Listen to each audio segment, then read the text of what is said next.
तो ये steady state analysis की एक और प्रॉब्लम ज़रा देखते हैं। इससे पहले हमने एक प्रॉब्लम देखी थी जिसमें क्या कैलकुलेट किया था, D I by D inductor जो है उसके across rate of change of current at T equal to zero plus पे कैलकुलेट किया था। ठीक है, तो वो तो पहले तो इक्वेशन निकाल के चेक किया था, उसके बाद में एक सीधा भी कर दिए थे उसी क्वेश्चन को सोल्व करके। वो वीडियो एक बार देखना, उसमें D I by D T equal to zero plus पे कैसे कैलकुलेट किया था, डायरेक्ट कैसे कैलकुलेट किया था ना, और साथ में एक इक्वेशन उसकी सर्किट की निकाल के कैलकुलेट किया था। यहाँ पे जो है यहाँ पूछा है इस सर्किट के अंदर की डबल डेरिवेटिव पूछा है। इंडक्टर के अक्रॉस रेट ऑफ चेंज जो है उसका डबल डेरिवेटिव, मतलब हाँ इसका डेरिवेटिव, रेट ऑफ चेंज का डेरिवेटिव पूछा है यहाँ पे D square I by D T square है ना।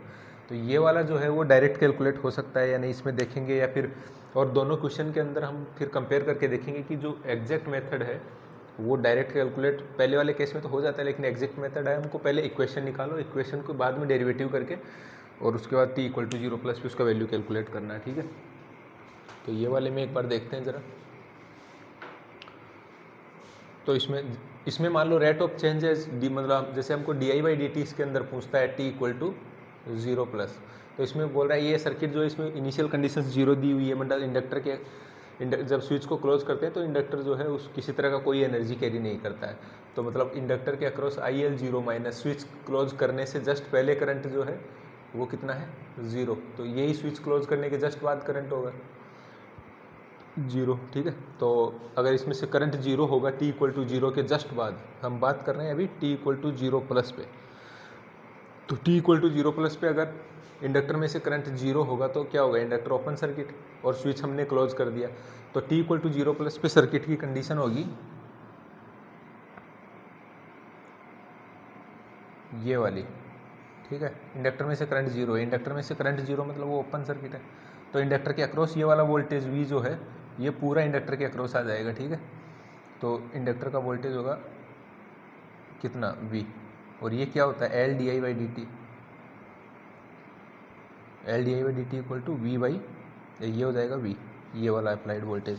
तो D I by D T at T, ये सारा बात जो है हम T equal to zero plus वाले इंस्टेंट पे कर रहे हैं। ठीक है, तो D I by D T at T equal to zero plus पे क्या होगा, सिंपली ये वाला वी बाई एल। ठीक है, तो ये यहाँ से सीधा निकल गया। अब डबल डेरिवेटिव इसमें निकालोगे तो डबल डेरिवेटिव तो ये तो जीरो हो जाना चाहिए यहाँ से। अब देखते हैं ज़रा इक्वेशन निकाल के कि भी ये जीरो आता है कि नहीं, फिर पुराने वाले क्वेश्चन को और इस वाले क्वेश्चन को कंपेयर करना है कि एक बार ये वाला पूछता है rate of change of the current, ये ज़रूर हम जो है वो T equal to zero plus वाला सर्किट देख के निकाल सकते हैं, लेकिन डबल डेरिवेटिव जब निकालेंगे ना तो ऐसा डबल डेरिवेटिव यहाँ से जीरो करेंगे तो ये भी कांस्टेंट, ये भी कांस्टेंट, तो जीरो आ जाना चाहिए। देखते हैं इसके अंदर एक बार जीरो आता है कि नहीं इक्वेशन से निकाल के। ठीक है,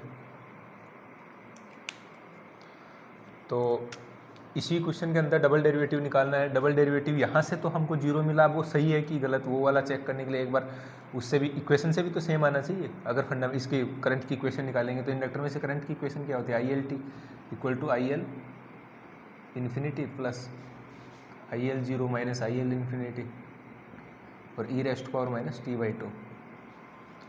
तो आई एल टी इन्फिनिटी जब स्विच को क्लोज कर देंगे हम, मतलब टी ग्रेटर देन जीरो के लिए जब स्विच को क्लोज कर देंगे तो सर्किट की कंडीशन क्या रहेगी, ये वाली। ठीक है, ये आर और ये एल और ये वाला वोल्टेज, ये स्विच क्लोज है ना, तो ये वाला कंडीशन अगर रहेगा तो आई एल इन्फिनिटी क्या होता है, स्विच क्लोज करने के लॉन्ग ड्यूरेशन बाद सर्किट जब स्टेबल हो चुका है तब इंडक्टर में से करंट वो कितना होगा, V by R. I L infinity कितना होगा, वी बाई आर, और आई एल जीरो हमको दिया हुआ है वहाँ पे, वो जीरो ही होगा। ठीक है, तो ये वाले करंट में डालो दोनों वैल्यू, तो आई एल टी इंडक्टर का करंट जो हमको पूछा वो आ जाएगा वी बाई आर, यहाँ पे zero minus V by R, तो वन माइनस ई की power minus T by tau, और टो क्या है, एल बाई आर।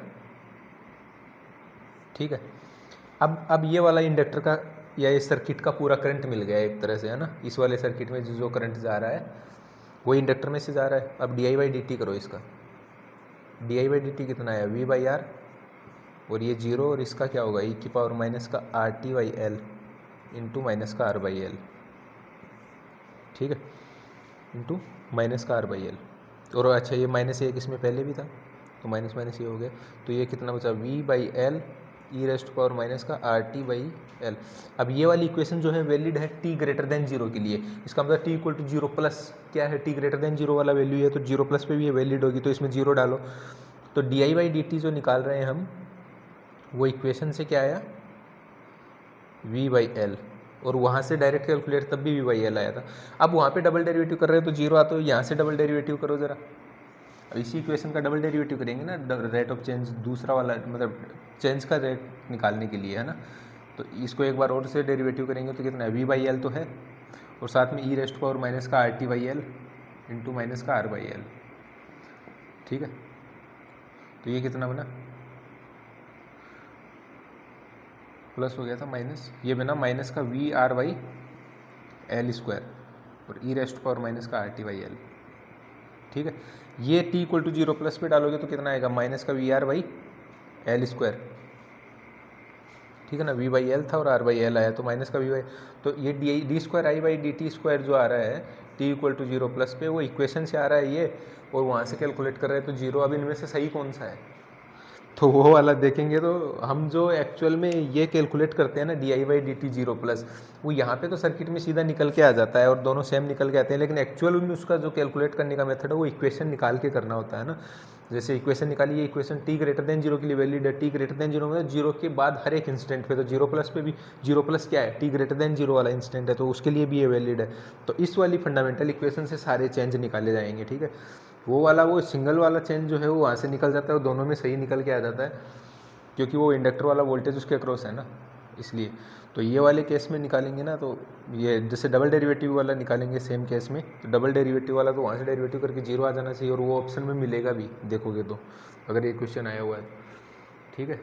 यही वाला, मतलब इस वाले क्वेश्चन में और पुराने वाले क्वेश्चन में, दोनों को एक बार देखना फिर से, और मेथड जो आपको हमेशा फॉलो करना है वो इक्वेशन निकाल के करने वाला है, ठीक है। क्योंकि वही इक्वेशन निकाल के करने वाले से ही सारा ये भी निकल के आया हुआ है ना। तो ठीक है, ये वाले वीडियो के अंदर भी ये वाला एक देखा है, d²i/dt स्क्वायर जो है, मतलब मैन हमारा इसमें इस क्वेश्चन को करने का ऑब्जेक्टिव था कि जो हम ये वाला निकालते हैं ना, ये हमको हमेशा प्रेफर करना है कि इक्वेशन निकाल के निकालें, है ना। क्योंकि डबल डेरिवेटिव निकालोगे और यहाँ से d² जीरो कर दोगे तो जीरो है कि वो अब सही कौन सा है उनमें से, तो सही तो वही होगा, क्योंकि इक्वेशन तो वही वैलिड है ना। हमने, क्योंकि पूरा ट्रांजिएंट रेस्पॉन्स जो है t ग्रेटर देन 0 से इन्फिनिटी के लिए, तो यही इक्वेशन दे रही है, तो इक्वेशन से जो निकलेगा वही सही है ना, डबल डेरिवेटिव के केस में। यहाँ तो ये भी सही है, क्योंकि यहाँ तो कोई वोयलेट कुछ नहीं हो रहा है ना, यहाँ तो डेरिवेटिव हमने सीधा इस कांस्टेंट का डेरिवेटिव कर दिया। ठीक है, इस वाली वीडियो के लिए धन्यवाद।